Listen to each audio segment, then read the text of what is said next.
Students, let's talk about a new lesson called Forest, Our Lifeline. Suppose, as a student, if you have visited a village for the purpose of any social or science project, then what you observe? You observe lot of greenery in the villages, less number of automobiles, less number of vehicles, and then you start comparing this scenario with the scenario of the cities, where you inhale lot of fumes, lot of pollution, and less number of trees. Then we start to think, is this difference in the forest, is this difference from the village and the city because of the number of trees? Yes, maybe definitely.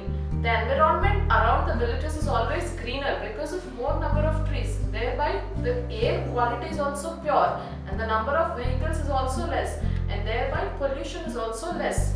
So, this greenery is because of the forests present around the villages and also the trees present in the village. So, forests are definitely our lifeline. Forests are regarded as the green lungs of the earth, and you know, 1/3 of the earth, that is, if the land area of the earth is 30%, if the land area of the earth is 100%, then 30% of this land area is covered with forests. So, how do these forests benefit us?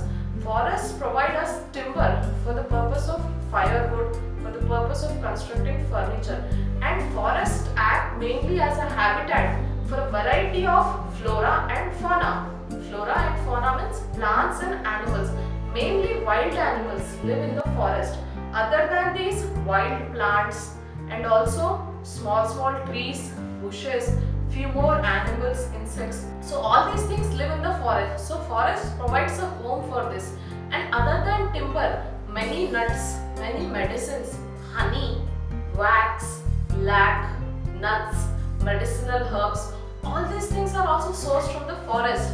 And suppose if there are forests, then the roots of the trees hold the soil very firmly, thereby preventing the soil erosion. Because there are so many trees in the forest, the roots go very deep into the soil, and then these roots hold the soil very firmly.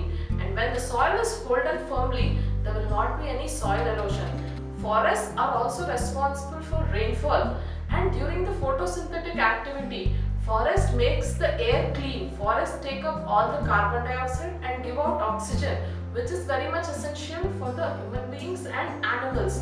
And nowadays, as we all know, since the population is increasing, thereby the demand for the houses, for the land is increasing. And then what then people are doing? People are doing the deforestation activity. And deforestation also causes great damage to the ecological balance. The home for the animals will no longer remain, and so that the wild animals may die, right? So forests are always beneficial to us. Forests are regarded as the green lungs of the earth, right? Forests are a source of many things, as I told you earlier. So in this chapter, let's learn in detail about the forests.